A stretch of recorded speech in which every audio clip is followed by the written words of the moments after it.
अस्सलाम वालेकुम। आज हम कर रहे हैं एक्सरसाइज 1.4 और इसका क्वेश्चन नंबर 4 है। इफ़ u इज़ इक्वल 1 2 3 20 तक काउंटिंग दी गई है और a है 1 3 5 19 तक, b जो है वो 2 4 6 20 तक है। तो हमने प्रूव करना है। नंबर 1 पॉइंट हमारे पास है कि b complement is equal a complement is equal b, और थर्ड पार्ट है a over b is equal a।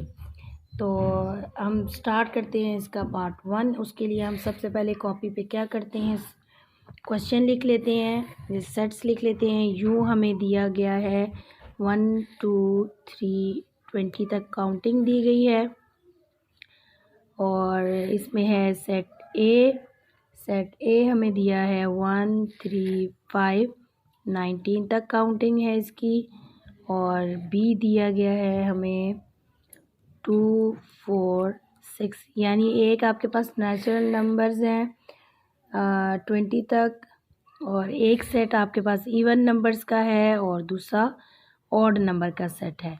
इसका जो हमने फर्स्ट पार्ट करना है वो हमारे पास है बी कॉम्प्लीमेंट इज़ इक्वल ए। ठीक है, यानी लेफ़्ट हैंड साइड हमारे पास है बी कॉम्प्लीमेंट और राइट हैंड साइड है ए।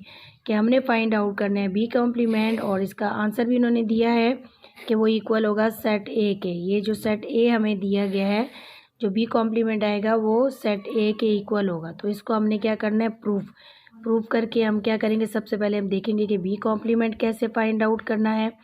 बी कॉम्प्लीमेंट फाइंड आउट करने के लिए हम क्या करेंगे, जो हमारे पास यूनिवर्सल सेट है यहाँ पर, जैसे यूनिवर्सल सेट हमेशा वो सेट होता है जिसमें बाकी तमाम सेट्स के भी एलिमेंट्स मौजूद होते हैं। जैसे ये सेट ए के भी तमाम रुकन इसके अंदर मौजूद हैं और सेट बी के भी इसके अंदर मौजूद है।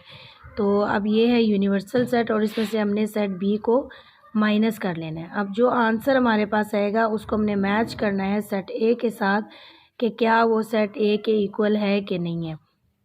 तो हम करते हैं u माइनस बी। इसके लिए हमने क्या करना है, पहले u की वैल्यू लिख लेनी है और उसके बाद हमने माइनस डाल देना है, b की वैल्यू लिख लेनी है। b हमारे पास है 2 4 6 एंड 20।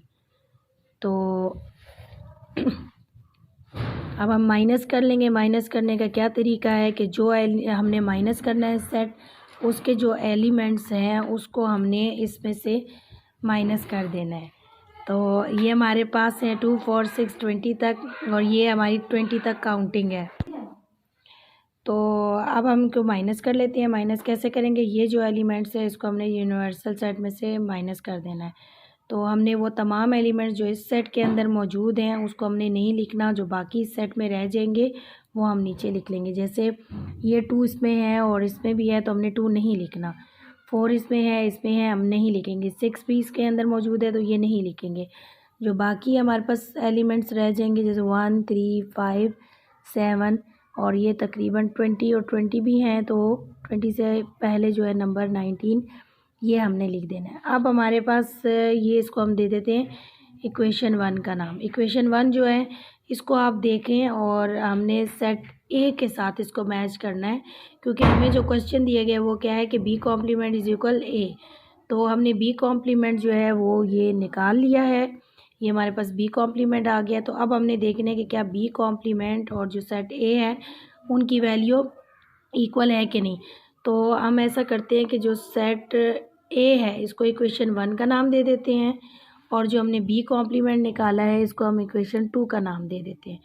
तो हम यहाँ नीचे अपनी स्टेटमेंट लिख लेते हैं, from equation 1 and 2, from equation 1 and 2 B complement is equal A. कि हम इक्वेशन 1 और 2 जो है उसको जब हमने मिला के देखा तो हमें पता चला कि B complement is equal A complement. इसी तरह हम इसका ये पार्ट यहीं तक कंप्लीट करते हैं और सेकंड पार्ट देखते हैं। तो सेकंड पार्ट हमें दिया गया है जी A complement is equal B. अब हमने ए कॉम्प्लीमेंट फाइंड आउट करना है। ठीक है, आपने हर पार्ट के लिए अलग से ये वैल्यूज़ साथ दोबारा से लिख लेनी है। मैं इसलिए नहीं लिख रही कि एक तो टाइम भी कम है और दूसरा ये कि बार बार लिखने में मसला है। तो आप जो है जब भी ये क्वेश्चन पेपर में करेंगे या नीट कॉपीज़ पे करेंगे तो साथ ये वाली वैल्यूज़ हर पॉइंट के लिए आप दोबारा से लिखेंगे, ठीक है। तो अभी हमने A complement is equal B find out करना है, तो आपने पहले यू की वैल्यू भी लिखनी है, ए की भी लिखेंगे और बी की भी लिखेंगे। तो ऊपर मैंने आपको बताया था कि ए कॉम्प्लीमेंट क्या होता है, किसी भी सेट का जब हमने कॉम्प्लीमेंट निकालना होता है तो उसको यूनिवर्सल सेट में से हम माइनस कर लेते हैं। तो यूनिवर्सल सेट हमारे पास यहाँ पे कौन सा सेट है, सेट यू है। यूनिवर्सल सेट वो सेट होता है जो जैसे कि हम लोगों को भी यहाँ पे ए और बी दो सेट दिए गए हैं, ठीक है। इन दोनों के एलिमेंट जो है वो एक और तीसरा सेट होगा जिसके अंदर मौजूद होंगे तमाम सेटों के जो एलिमेंट्स होंगे, जिस सेट के अंदर मौजूद होंगे बड़ा सेट होगा उसके अंदर मौजूद होंगे, वो हमारा यूनिवर्सल सेट होगा, ठीक है। और इसको भी हम ऐसे ही करते हैं कि पहले हम सेट यू की वैल्यू लिख लेते हैं जो कि है 1 2 3 और ये है 20 तक काउंटिंग, ठीक है। उसके बाद हमने सेट ए की वैल्यू लिख लेनी है जो हमारे पास है 1 3 5 और ये 19 तक। याद रखिएगा कि हर स्टेप के लिए हर जो भी आपको ऑप्शन दिया गया है उसके लिए आपने लाजमी तमाम सेट दोबारा से लिखने हैं, ठीक है। तो हमारा ये यहाँ से स्टार्ट हो रहा है क्वेश्चन, इसका पार्ट। तो इससे पहले हमने पहले यू की आपने पूरी वैल्यू लिख लेनी है, फिर ए की लिखनी है और फिर बी की, ठीक है। क्योंकि जब भी हमने ये क्वेश्चन सॉल्व करना है तो उससे पहले हमने इक्वेशन 1 जो है वो देनी है, चाहे ए सेट को चाहे बी सेट को, वो हमें क्वेश्चन नंबर उसको देनी है। तो आपने हर सेट के लिए अलग से वैल्यूज़ पुट करते जाना है। उसके बाद हम देखते हैं इनको माइनस करने के तरीका क्या है कि जिस सेट को हमने माइनस करना है, जैसे इस सेट को हमने इसमें से माइनस करना है तो ये वाले जो एलिमेंट्स है ये इसके अंदर मौजूद नहीं होने चाहिए। जैसे ये 1 इसमें है और इसमें भी है तो ये हम नहीं लिखेंगे। नेक्स्ट जो हमारा एलिमेंट है वो आएगा यहाँ पर, 3 इसमें है तो ये भी नहीं लिखेंगे। 3 के बाद जो है यह हम लिख लेंगे। इसी तरह करते करते अब ये 19 है, 19 इसमें मौजूद है, नहीं लिखेंगे, हम लिख लेंगे 20। तो ये हमारे पास आ गया ए कॉम्प्लीमेंट। अब जो हमें क्वेश्चन दिया गया था वो ये था कि जो ए कॉम्प्लीमेंट है वो इक्वल है बी के, यानी इसको हमने इक्वेशन 2 का नाम दे देना है।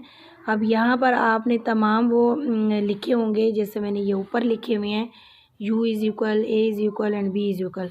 अब हमारा जो क्वेश्चन नंबर 1 था उसमें हमें ये दिया गया था और बी में क्वेश्चन नंबर इसका जो 2 पार्ट है उसमें हमें दिया गया है कि जो ए कॉम्प्लीमेंट है वो इक्वल है बी सेट के। तो बी सेट ये है, इसको मैंने पार्ट 2 का नाम दे दिया है। पार्ट 2 देने के बाद हम देखते हैं कि क्या जो ए कॉम्प्लीमेंट आया है वो पार्ट 1 के इक्वल है कि नहीं। अब ए कॉम्प्लीमेंट हमारे पास क्या है, 2 4 6 20 तक। सेट बी देखते हैं, हमारे पास क्या है, 2 4 6 20 तक, यानी दोनों ही इक्वल हैं। तो हम यहाँ लिखेंगे फ्रॉम इक्वेशन 1 एंड 2, यानी कि जो इक्वेशन 1 थी और 2 थी उससे हमने क्या प्रूव किया कि ए कॉम्प्लीमेंट जो है वो बी के इक्वल है। ये हो गया हमारा सेकंड पार्ट। तो अब चलते हैं थर्ड पार्ट की तरफ। तो थर्ड पार्ट हमें दिया हुआ है ए बाय बी इज़ इक्वल ए। अब इसको भी हमने ऐसे ही करना है। पहले हमने यहाँ पर u की वैल्यू लिख लेनी है तमाम, जो कि हमारे पास है 1 से लेके 20 तक तमाम काउंटिंग लिखी हुई है। उसके बाद हमने सेट ए भी लिख लेना है जो है हमारे पास है 1 3 5 और ये हमारी जाएगी 19 तक। सेट बी लिखेंगे, सेट बी हमारे पास है 2 4 6, तो ये है जी 20 तक, ठीक है। इसके बाद ये मैंने इसलिए यहाँ लिख दिया क्योंकि पेज नेक्स्ट आ गया था, बार बार पीछे करने में मसला था, इसलिए मैंने यहाँ लिख दिया। तो अब हमने प्रूफ क्या करना है, A by B is equal ए। सबसे पहले हमने ये वाली टर्म निकाल लेनी है जो हमारे पास है A by B. A by B हम कैसे लिखेंगे, ए ओवर बी या A by B is equal A minus B. ये कैसे हुआ ए माइनस बी, कि ये जो है ये हमारे पास आप समझ लें कि फ्रैक्शन फॉर्म में है। जब बी ऊपर चला जाएगा तो ये हो जाएगा माइनस फॉर्म में। अब माइनस करने के लिए हम क्या करेंगे, यहाँ पे हमें सेट यू की ज़रूरत तो नहीं है क्योंकि ये तो आप तब लिखोगे जब आपने कॉम्प्लीमेंट निकालना है। तो यहाँ तो हमने कॉम्प्लीमेंट नहीं निकालना, तो इसको आप बेशक ना लिखें। तो हमने क्या करना है, ए में से बी को माइनस करना है। तो यहाँ लिखेंगे ए माइनस बी इज़ इक्वल, पहले हम लिख लेंगे ए की वैल्यू और उसके बाद हमने लिख लेनी है बी की वैल्यू। ठीक है, अब बी की वैल्यू लिख लेते हैं 20 तक। अच्छा जी, माइनस करने का क्या तरीका है कि जिस सेट को हमने माइनस करना है उसको हमने इसमें देखना है कि क्या वो एलिमेंट जो है वो इसके अंदर मौजूद हैं। ये वाले नंबर्स हम देखेंगे इसमें मौजूद है, तो ये नंबर इसके अंदर मौजूद नहीं है, यानी ये यहीं से कट जाएगा और ये वाले नंबर एज इट इज़ नीचे आ जाएंगे। तो जो हमारे पास आएगा 1 3 5 और ये चले जाएंगे 90 तक, मतलब कि ये तमाम सेट जो है यही एज इट इज़ नीचे आ जाएगा। अब हमें जो इन्होंने दिया है क्वेश्चन वो है कि ए over B is equal A, कि ए माइनस बी जो हमने निकाला है वो सेट ए के इक्वल है। तो हम देखते हैं कि सेट ए में क्या फिगर्स हैं, 1 3 5 19 तक, और जो हमारा आंसर है वो भी 1 3 5 19 तक है। तो हम ऐसा करते हैं कि इसको इक्वेशन 1 का नाम दे देते हैं, और ये आपकी मर्ज़ी है, बेशक आप ए को 2 कर लें और या मैंने 2 दिया, आप इसको 1 भी दे सकते हैं और नीचे आप इसको 2 भी दे सकते हैं, मैंने 1 दिया है। तो हम यहाँ नीचे स्टेटमेंट लिख लेते हैं, from equation 1 and 2 it is proved that A over B और A slash B is equal A, यानी ए ओवर बी या ए बाय बी जो है वो किसके इक्वल है, ए के। ये प्रूफ हो गया। नेक्स्ट हम करते हैं पार्ट नंबर 4 इसका। तो नेक्स्ट पार्ट है जी B over A is equal B, fourth part इसका। अब देखिए यहाँ पे हमारे पास दो सेट हैं बी और ए, तो हम लिख लेते हैं पहले बी की वैल्यू और अगेन ए की वैल्यू। बी हमारे पास है 2 4 6 20 तक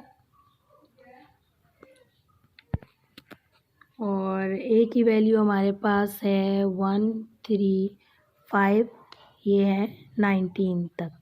ठीक है, अब हमें क्या दिया गया है कि जो बी ओवर ए है वो इक्वल है किसके, बी के। तो हम इस बी को दे देते हैं पार्ट 1। ठीक है, ये पार्ट 1 हमारा क्या है कि ये बी सेट के इक्वल है। अब हम देखते हैं कि बी ओवर ए जो है क्या उसका आंसर यही आता है या नहीं आता। अगर यही आता है तो फिर हमारी ये क्वेश्चन ठीक है, हमने इसको प्रूव कर लिया है। अच्छा जी, अब हम करेंगे बी ओवर ए, या इसको हम ऐसे भी लिख सकते हैं बी ओवर ए। अब ये जो ए है ये ऊपर जाएगा तो क्या हो जाएगा, माइनस हो जाएगा, यानी बी में से हमने ए को माइनस कर लेना है। तो पहले हम लिख लेते हैं बी की वैल्यू और उसके बाद हम लिखेंगे ए की वैल्यू, माइनस डाल के 1 3 5, ये आ जाएगा 19 तक। ठीक है, ये हमने बी की वैल्यू लिख ली और ए की भी लिख ली है। अब ये जो वैल्यू है ये है सेट ए की और ये है बी की। ए को हमने बी में से माइनस करना है, यानी ये जो एलिमेंट्स हैं ये हमने क्रॉस कर देने हैं, ये वाले लिख लेंगे। तो हमारे पास आएगा 2 4 6, ये आ जाएंगे 20 तक और इसको हम नाम दे देते हैं इक्वेशन 2 का।